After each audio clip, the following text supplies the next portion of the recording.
DesignBuilder webinar. We're going to introduce DesignBuilder's new ASHRAE 90.1 and LEED modelling tools. I'm Dave Cocking and I'll be joined by Andy Tyndale a little later. During the webinar today, we'll do a live demonstration of the new ASHRAE 90.1 performance rating method and LEED and the LEED workflow within DesignBuilder.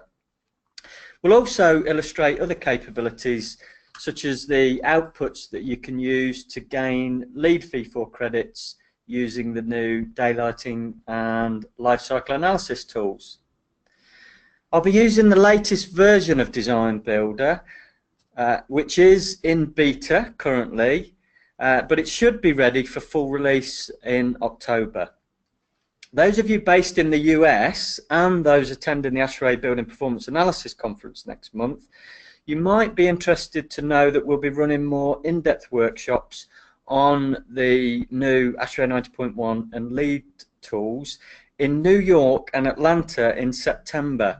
If you're interested in attending either of those workshops, you can find out more information from the links in the latest news section on the homepage of DesignBuilder's website. You can submit questions at any point during the webinar. There's a questions box in the webinar control panel that you should be able to see, and we have allocated a little time at the end to answer as many of your questions as we can. The webinar is being recorded, so you'll be able to access that later if required. So, what is DesignBuilder? Some of you won't be familiar with DesignBuilder, so I'll start really briefly by outlining the main capabilities of the software just for the next couple of minutes or so. DesignBuilder is the most mature and well-established third-party interface to Energy Plus, and we have an international customer base of thousands of engineers, energy modelers and architects, including leading global firms like ASHRAE and premier universities such as Carnegie Mellon. DesignBuilder itself is an easy-to-use interface to leading open source engines such as Energy Plus, Radiance and more recently DaySim that helps to maximize your modeling productivity. We like to think of it as a fully integrated multidisciplinary simulation toolbox, and you can use it to do all the analyses that you see on this image from just the one core model. No need to import and export to generate results from the various analysis types. So you can run Energy Plus thermal simulations validated to ASHRAE 140, generate certification credits for codes such as LEED and BREEAM, detailed HVAC simulation, heating and cooling system sizing, optimization and cost reporting tools for advanced cost-benefit analysis, fully integrated daylighting and CFD tools within one interface using the same model geometry and data. So that's it for the, let's say, high-level introduction. We'll now look a little more specifically at the main content of today's webinar. The latest version of DesignBuilder includes new tools that automate the ASHRAE 90.1 baseline building and HVAC system generation. This image illustrates the process, and the process starts with modelling your proposed building. You can then automatically generate the baseline building before DesignBuilder guides you through the baseline HVAC system creation and then on to the results generation. This is the process that I'm going to demonstrate to you today and hopefully show you how quickly and easily you can create your model, edit it as required during design and construction process, so you're not locked down to that initial model. it will flex and change, and you can edit as you go through construction and design, and then you can regenerate your results. The new online LEED documentation creation tools will also become available, but not until a little later this year. We will provide an overview of those new tools, but not in a huge amount of detail at this stage. So that's enough of PowerPoint for now, and we'll take a look at the new software.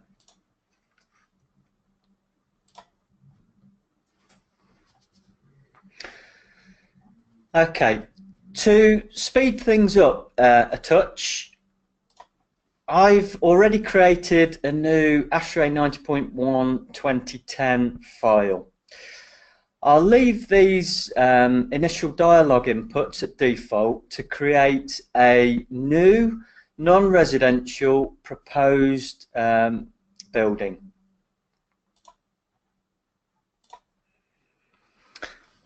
I'm going to start by creating a simple proposed building and then auto-generate the baseline building and its HVAC system from that proposed model. So we see both buildings side by side then within the same model. I'll start by drawing some quick geometry. So I'm going to add a U-shaped block to start with, and I'll make that block 12 feet high, and I'm going to make it 90 feet by 90 feet in plan, and I'll do that by typing in the dimensions and just snapping to my axes here, and also using my drawing guides and snaps.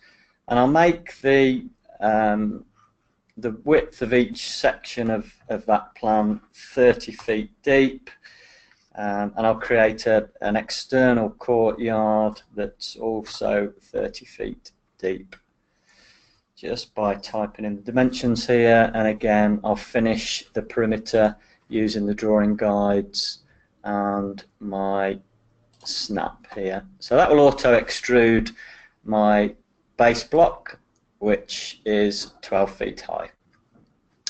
I'll now add an upper story to this block, and I'll do it in a slightly different way. I'll do it vertically and create a mono-pitch roof block essentially.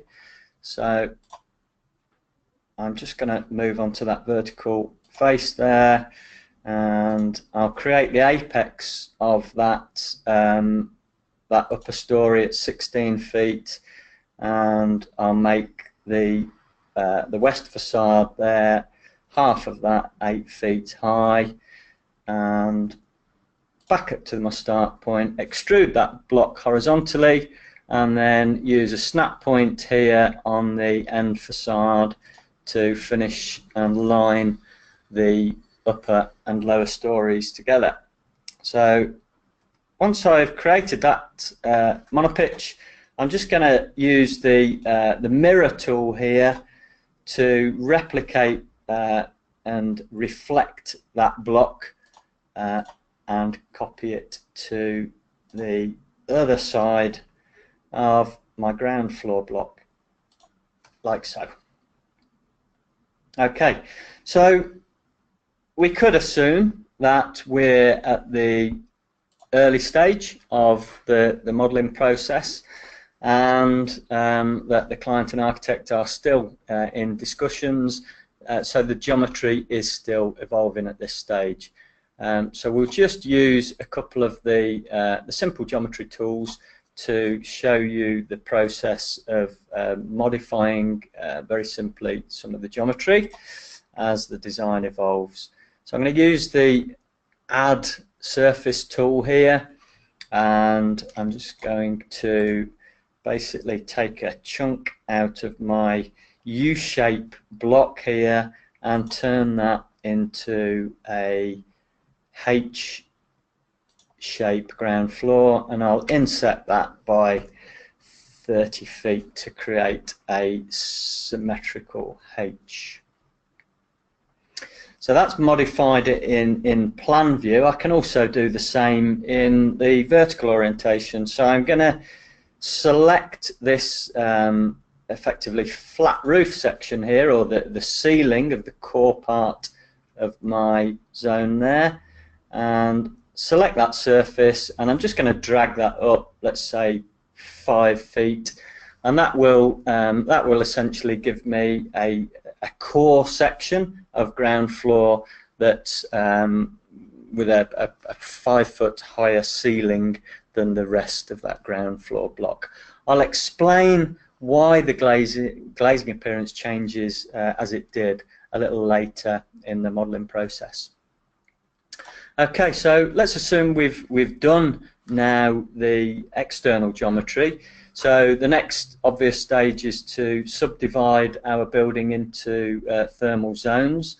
So we can, I'll do that on the ground floor here, put that into plan view, and I'll just use the partition tool to create a core reception zone here, a lobby area on the ground floor of my building. And if I go back to my axonometric view, I can see clearly the height differences there on the ground floor.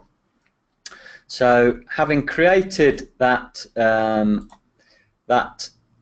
extra zone, or subdivided the ground floor block now into 3 zones, I'm just going to name that zone my reception, like so. Okay, so we'll assume, for the purposes of the webinar, that the external and internal geometry is now complete.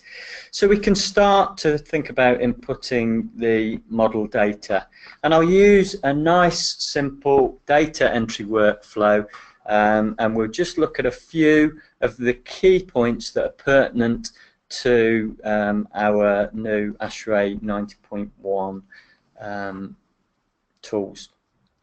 So I'll go back to the site level here at the top level of the model, and this is where we specify inputs such as weather, ground conditions that apply to all buildings in this site location. So if I go to the location tab, and I can open up a list here of ASHRAE locations. And in this list you can find around about 6,500 ASHRAE site locations from countries all across the globe. So if I open up the United States folder, I'm going to select the New York City Central Park location.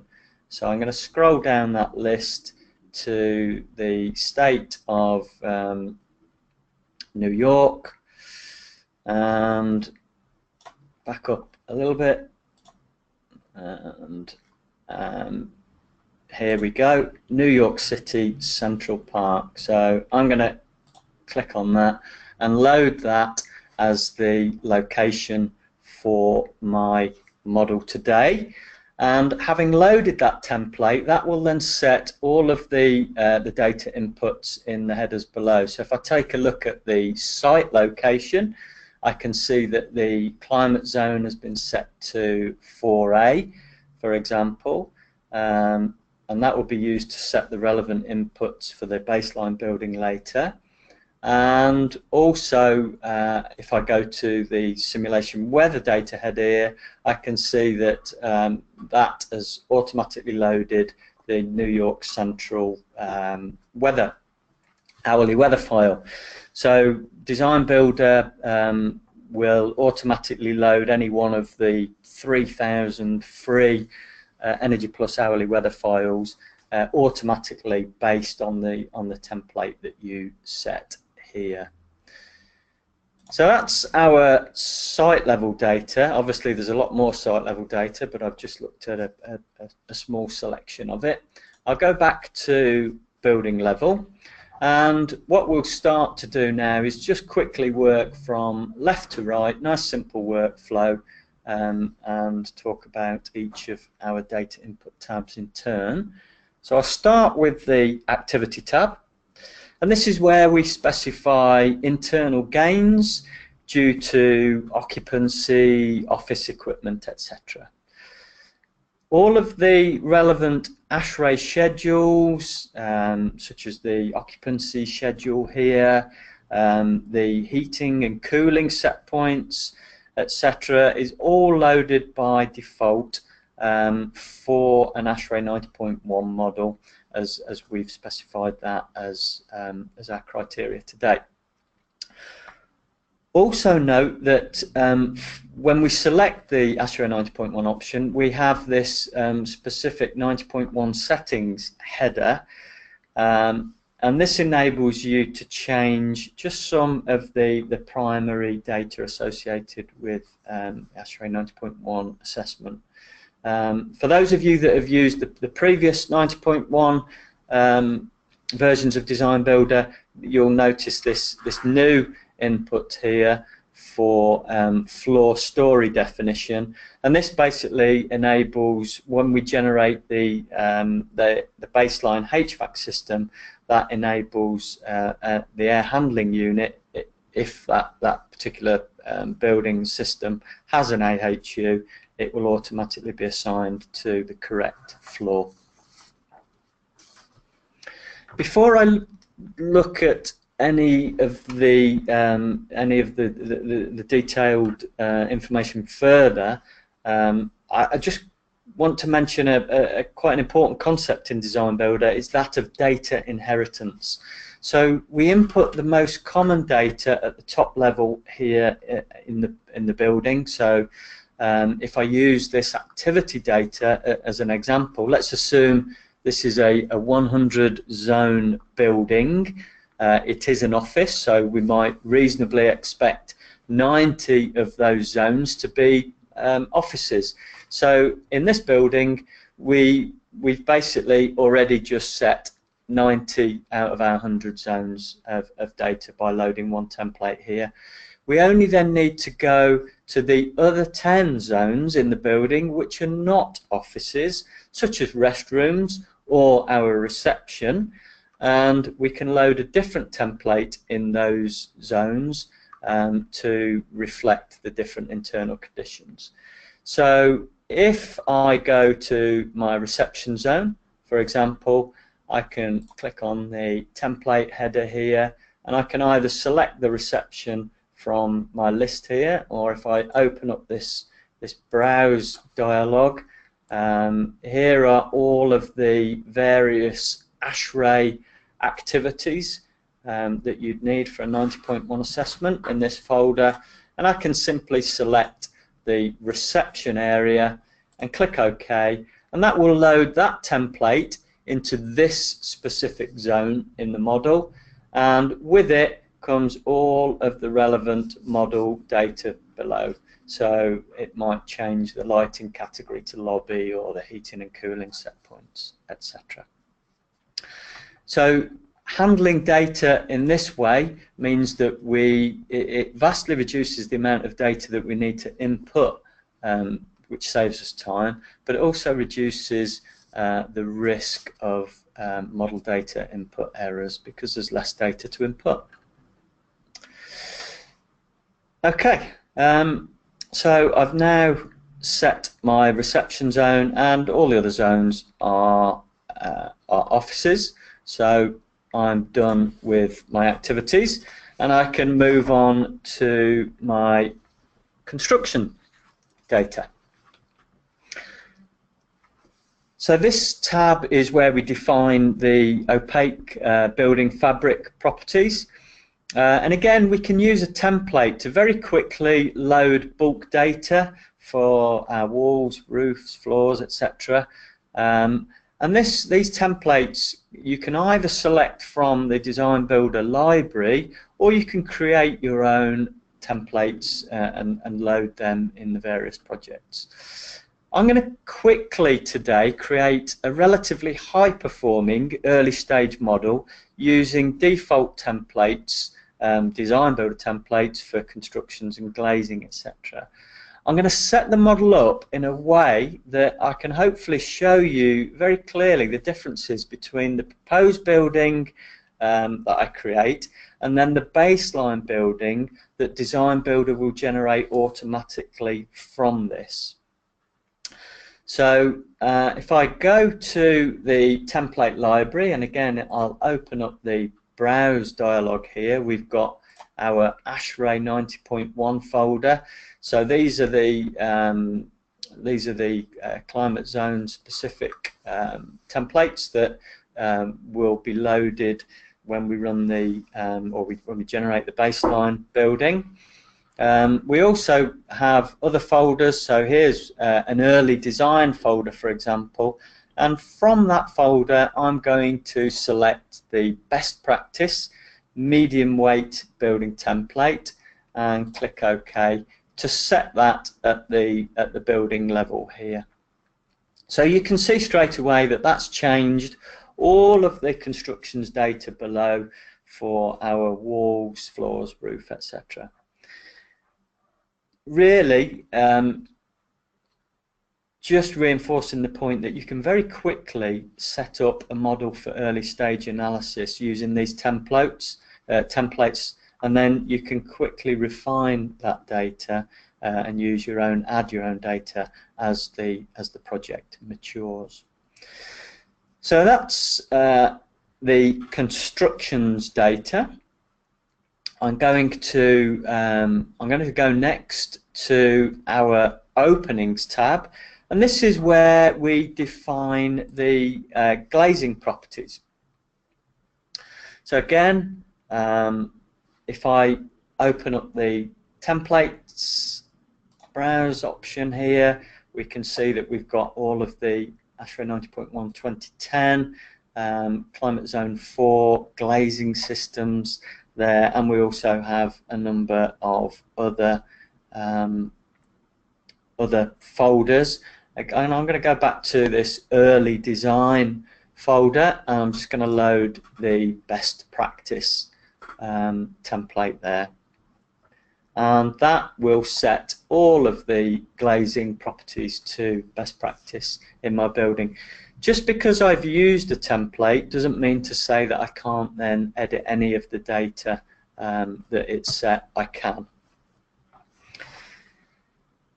Okay, so looking at the openings tab itself, at the top here you can see these fairly high-level data inputs, dimensions.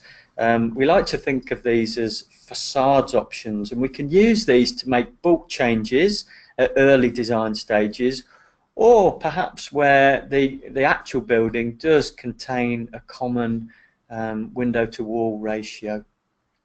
You quite often see that in industrial buildings, perhaps. These facades options are basically what auto sets the new model glazing appearance. So when you add a new building, add a new block in DesignBuilder, it automatically appears with glazing, and that glazing is just following the rules that are set in this dimensions section here. The facade settings can be changed at any level, so I could change my type, or I could change the window to wall percentage to any value at the building level, or perhaps at a block level, or zone, or even surface or individual opening level. Here I'm just going to navigate to my ground floor block, and I'm going to set that to a value of 60% window to wall ratio. A lot of you may have gasped in horror when I said 60%. That's not surprising. What I'm doing really is just loading a value that will enable me to show you a clear difference between the actual building that I create and the baseline building that DesignBuilder generates for us off the back of this proposed model. So I've set that at the block level, but I could also go to, as I said earlier, maybe just to the northern facade of one of the reception zone here, and I might want to change that. That might be my entrance. So let's say we'll have a fully glazed entrance wall in our reception zone there. That's not uncommon. We can also draw openings onto surfaces in our model, and we can also copy them onto other parts of the building. There's various tutorials available to you that will show you the process of drawing glazing, so I'm not going to do that, but what I will do, nice and quick, is just to copy a couple of the windows here. So I'm just going to select those two, copy those, pick up one of them, and let's copy those and add them as roof lights onto our east-facing roof section there, and take advantage of some of that lovely early morning sunshine to improve our daylight levels. Okay. Within the openings tab, you'll see here the glazing type, and DesignBuilder has an extensive library of glazing data and panes available. It's the full International Glazing Database library. So you can create your own glazing systems using this data and build those up, or indeed you can create your own from your own manufacturer's data if you have that. I'll take a quick look now at shading. So if I open up the shading header here, we can define shading in three ways in DesignBuilder. We have this window shading option here, so that enables us to specify blinds and rollers, etc. We can also specify local shading, so this allows us to set louvers, overhangs, side fins. So I could switch that on at the building level and apply a local shading device across the building, or I could navigate to a block or a zone or even a surface or opening and switch that on. But actually what I want to do is just show you a really neat way of setting data like shading and glazing, and I think even a number of our existing users may not be so familiar with this tool, so it's a good opportunity just to quickly show you today this load data from template tool. So if I click on the icon here and select, I'm just going to switch that one off, and if I go to my glazing option here, I'm just going to select this best practice +1 meter overhang and make sure I've selected that. And what I'm going to do now is go to the target tab and switch that off at building level, otherwise it would load that data to every opening in my building. I don't want that. What I am going to do is use this selection filter tool here. So if I just click on that, this is fantastic. It allows me basically to specify by orientation limits where I want to apply that data.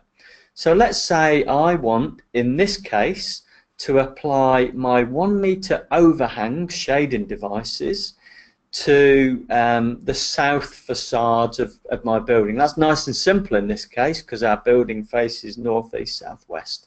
In many cases it's not the case, so you might want to say, well, I want to specify I want to add that data to any surface within 30 degrees of south. So I would simply filter by surface onto external surfaces, and it would be 180 minus 30 would be 150 degrees, 180 plus 30 would be 210 if my maths hasn't failed me. And I also want to apply this slope range limit. So basically this means that I'm only going to use these orientation limits on vertical surfaces. I don't want to apply the same logic to roof surfaces, for example. So I'm going to apply 30 degrees either side of south on external surfaces, my 1 meter overhangs. And if I click OK and go back to my layout tab, there you go. So you can see I've got no shading devices on my west facade there, nothing on the north or the east, but as soon as I come round to the south facade, every opening on the south facade has a 1 meter overhang. So it's a really useful way of applying data. Okay, one of the reasons obviously I've selected shading is that when we run the baseline generation wizard, we will expect to see that shading removed in the baseline building. We can also use component blocks for shading and reflection surfaces. We won't do that today, but it is the third. I did say that there were 3 methods, and that is the third method of providing shading and reflection. So that's all the data that I want to look at for openings. Let's take a quick look now at the lighting tab, and this is where we specify all of the lighting gains and any daylight control. And again, this ASHRAE model has loaded in relevant ASHRAE 90.1 lighting data such as schedules. All I'm going to do here is just switch on lighting control, and I'm going to apply that at building level and leave it at default settings. So nice and simple, just a bit of daylight control in our proposed building. The HVAC tab. So the tab here is where we would specify most of the data if we were using the simple HVAC method. So there's another concept in DesignBuilder, is that your default model settings are all nice and simple. So we start with simple HVAC and nice and simple scheduled natural ventilation, etc. And then we add complexity to our model as it's required. In this case, ASHRAE 90.1 requires a more detailed treatment of HVAC systems. So DesignBuilder has automatically selected the detailed HVAC method for HVAC definition.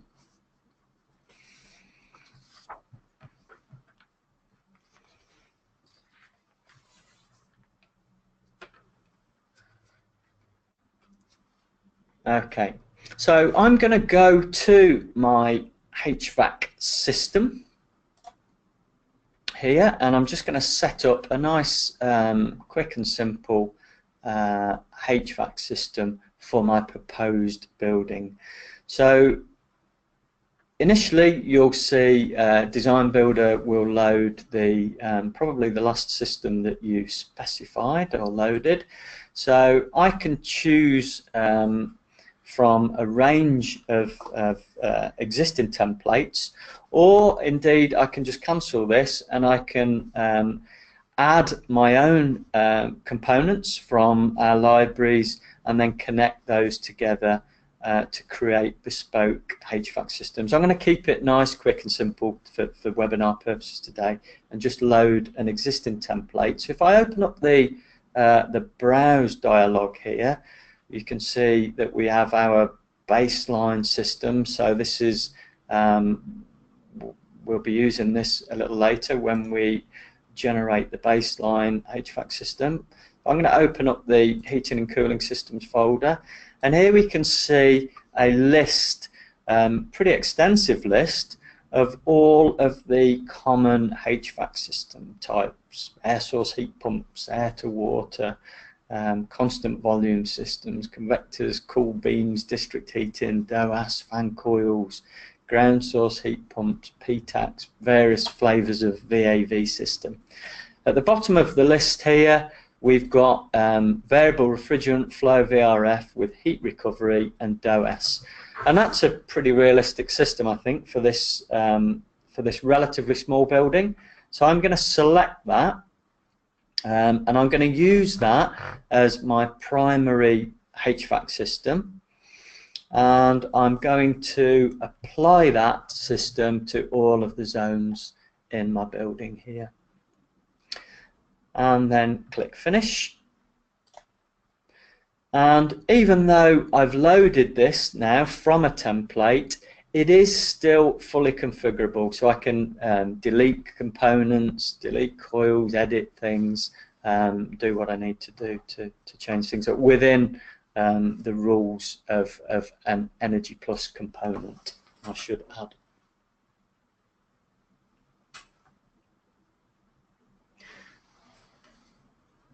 Okay, so that's basically my proposed building created. So I can now generate the baseline building from this model with its HVAC system. And I'm going to start the baseline auto generation wizard via this toolbar icon here. And when I click on that, it basically takes me through some summary data that you should check. So we want to make sure that we're using the right version of the 90.1 code. It's a non-residential building, the site location, climate zone is correct, etc. We can see here that we've got quite different window to wall ratio percentages on our different elevations.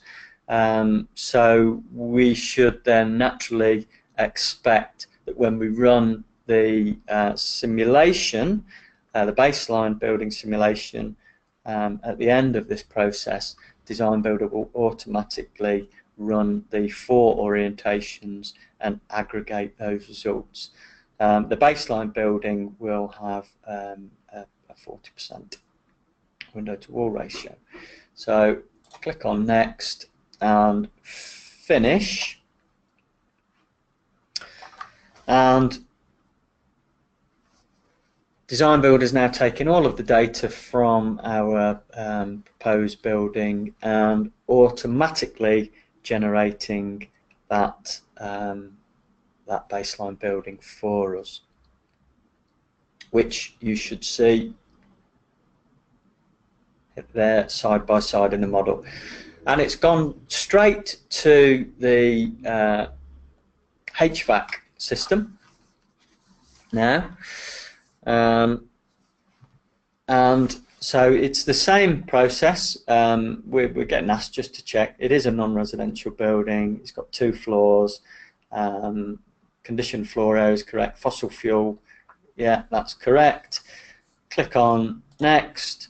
So DesignBuilder is now recommending that we use system number 3 here. So it's a single zone system. You can, of course, change that if you want to. I could click on that and choose a different system if I wanted to. But system 3 is correct for this building. I'm therefore going to apply that system as the primary HVAC system to all of the zones in my baseline building. Click on Next, apply those to all of those zones and then finish, and then you'll see, if I go back to the HVAC system, you'll see as it's a single zones system, DesignBuilder's created that system number 3 for each of the zones in my baseline building. Okay. If I go back to the building level, let's just take a quick look at the differences between the two buildings. I'm just going to minimize some of these and just drag this into the middle. So we can see quite clearly, I think, that the shading devices have been removed from our baseline building, which is the one in grey here. So I've selected the proposed building, so that's the one that's shown in the darker grey, and the ghosted outline is the building that isn't selected, which is the baseline building. If I click on the baseline, then that one is the one that becomes live. But I can clearly see that the baseline building has no shading devices. I can see that my glazing areas are smaller and have basically been made consistent with the baseline glazing 40% requirement. And if I go to my model data tabs for the baseline building, so the activity tab, we shouldn't expect to see any changes there, and that looks exactly as it did in the proposed building. I can see it's the same if I click on both. If I go to the construction tab, however, I can see that DesignBuilder has changed the data there, and it's now loaded our climate zone 4 constructions, and likewise in our openings tab we've got the climate zone 4 baseline openings. So I think you can see from that that DesignBuilder has done all of the things that you would expect and need to do when generating the baseline build, and it's basically automated all of that for you. So I'm now in a position where I can run my simulations. So if I go to my proposed building, we'd normally run that first. I'll go to the simulation tab, and I'm just going to cancel that and go to the ASHRAE 90.1 tab in the simulation screen, and then click on that. And DesignBuilder will use the simulation manager to run the ASHRAE 90.1 simulations, and then it will store the proposed building results. And that way, once the baseline building is run, it can automatically generate the two sets of results side by side and show that for us.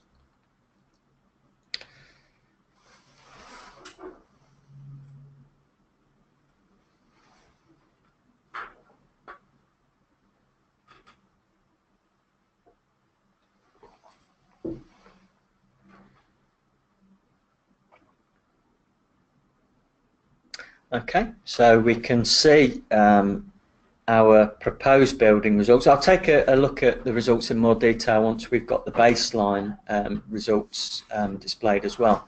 So I'll start again by just going to my baseline building, and again I'll just click OK and start the process with the simulation manager.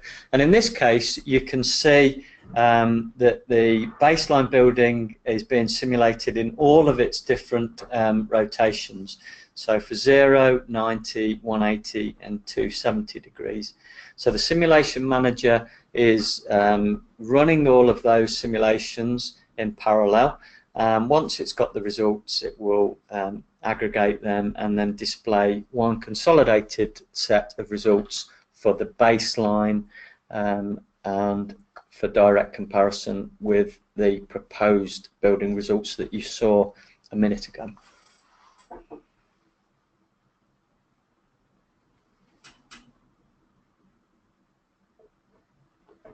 Okay, and there we go.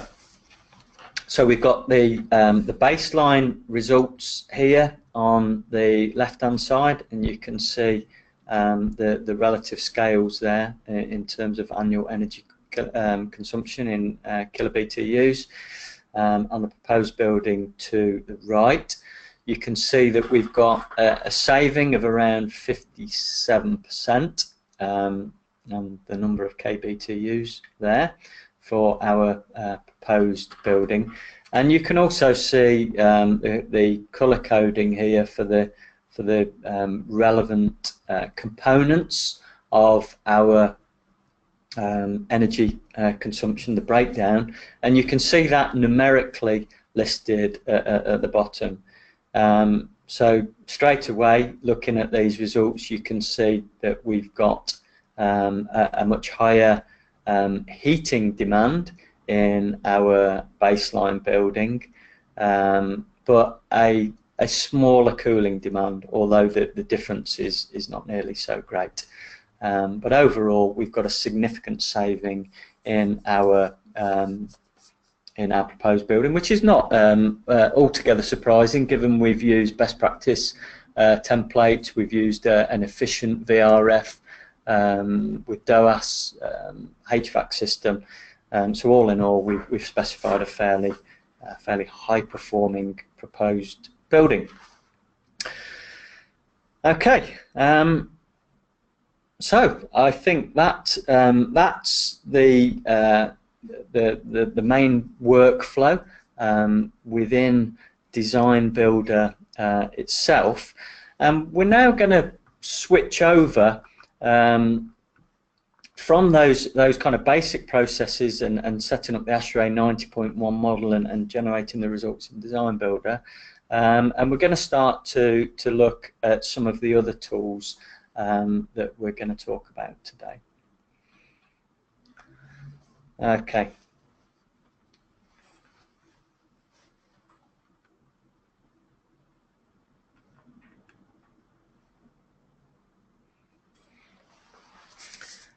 Right.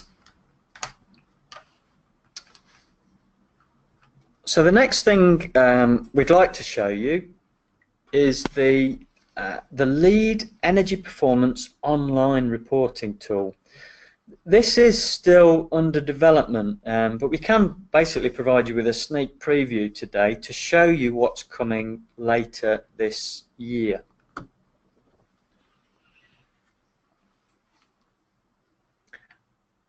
The version of the tool that we've got here only actually works with LEED 2009 at the minute, but it will be updated for LEED v4 later this year.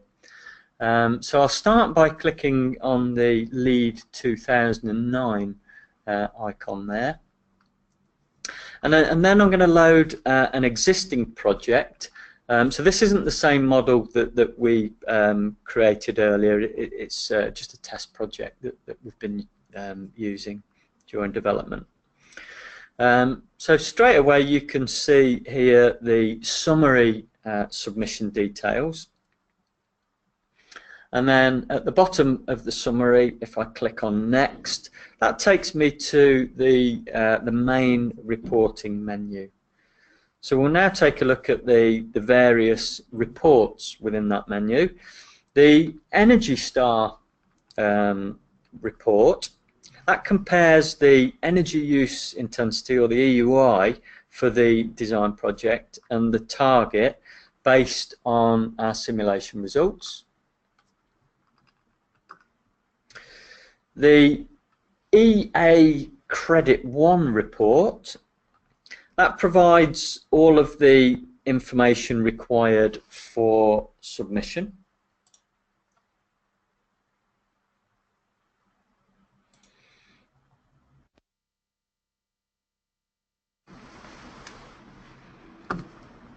Okay. Similarly, the EA Prerequisite to report.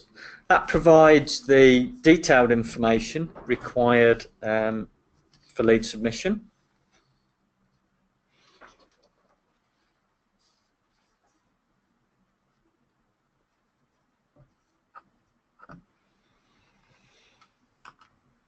And the last, but certainly not least, icon there is Table 1.4. So the Table 1.4 pages are pre-populated with data from the DesignBuilder model, and it's categorized into 8 sections. The web pages are used as a convenient way to populate a Table 1.4 spreadsheet, and we'll show you how that's generated at the end once we've looked at these various sections. So taking a look first at the building envelope page, and you'll notice as I move the mouse down the screen into the individual cells that there are helpful hints and tips in each of the cells. And at the bottom there you can see a useful summary of constructions and their U values and reflectivity here at the bottom of the page. So going to the shading and fenestration section, and this is where you'll find a summary of the glazing in the model.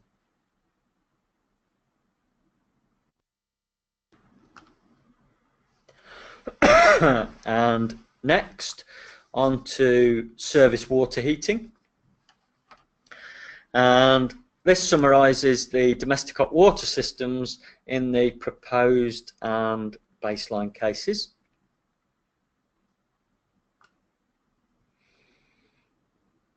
And now on to equipment.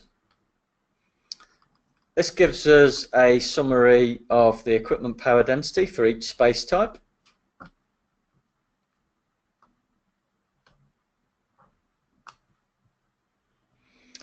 And to lighting, and this gives us the lighting power density for each building area type, plus interior process and exterior lighting. And then we have a summary of the HVAC systems.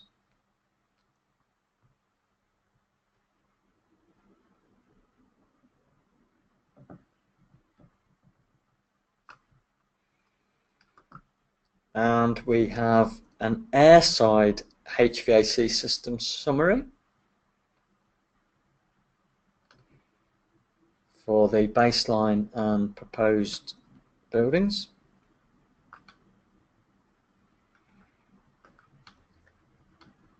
And finally, we have the waterside HVAC system summary. All of these pages, the pages you've just seen, were automatically populated from the model, but you still do have the flexibility to edit that data if you wish. Once we've made any changes that we want or need to in these pages, that data is saved and can then be exported to the Table 1 sheet report.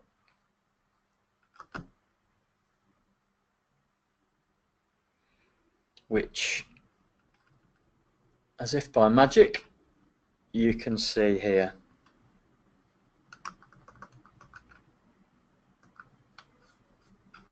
Okay, so this spreadsheet now holds all of the data that you need to populate this final spreadsheet for submission.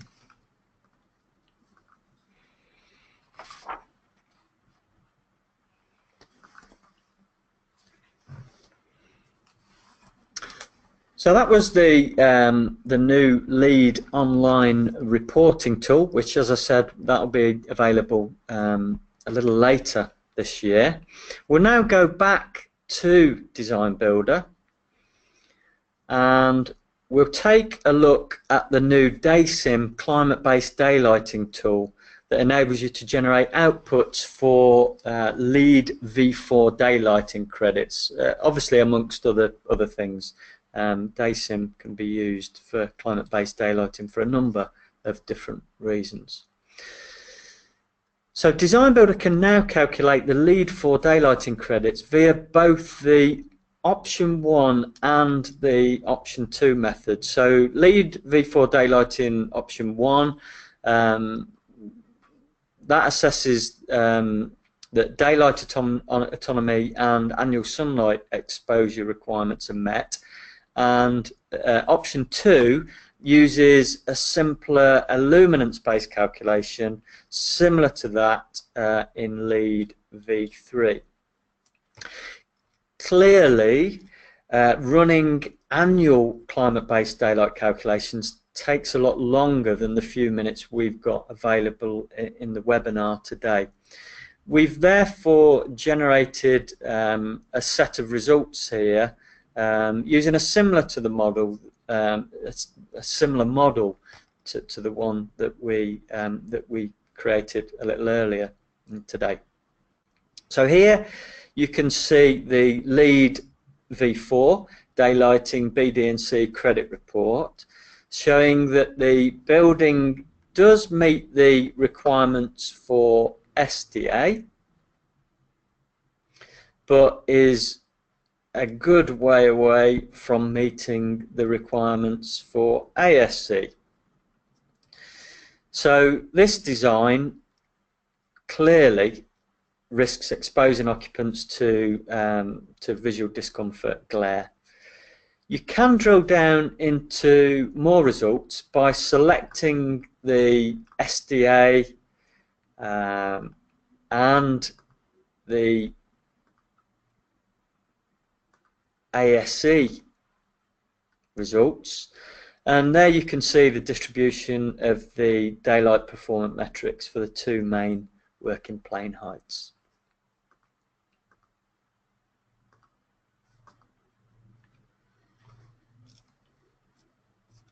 So we'll now take a quick look at the Illuminance tab here, and we can use this report to check for credits through option 2, the simpler method. And here we can see that just over 80% of the area meets the LEED requirements, giving us 1 credit for this office building.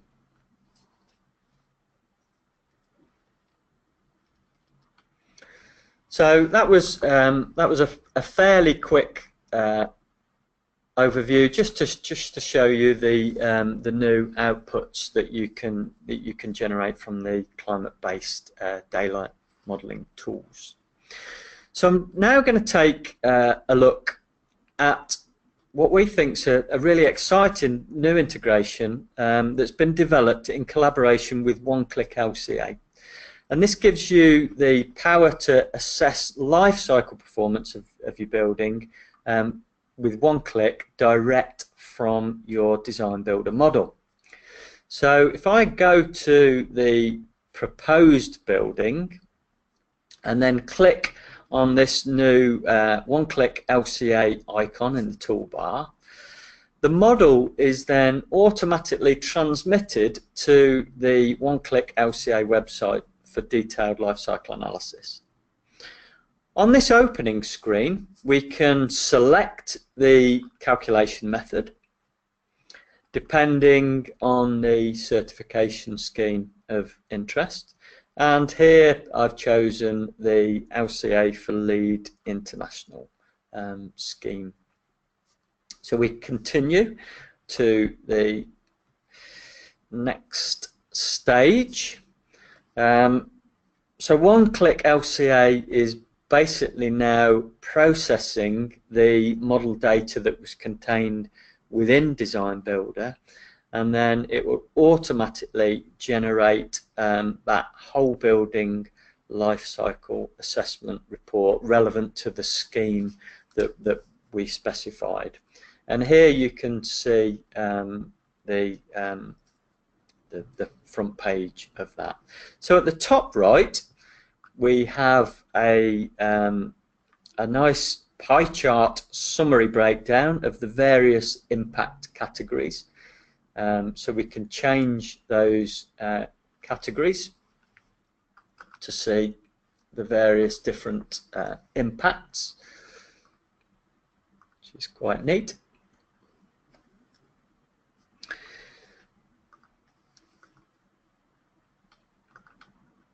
And below that we have a table which provides a breakdown of the impact for each category, such as construction materials, transport, maintenance, etc. So what we've just shown here was really the process of importing the DesignBuilder model materials data directly into the One-Click LCA tool. Clearly, there are additional considerations for life cycle analysis, such as inputting transport details and deconstruction data.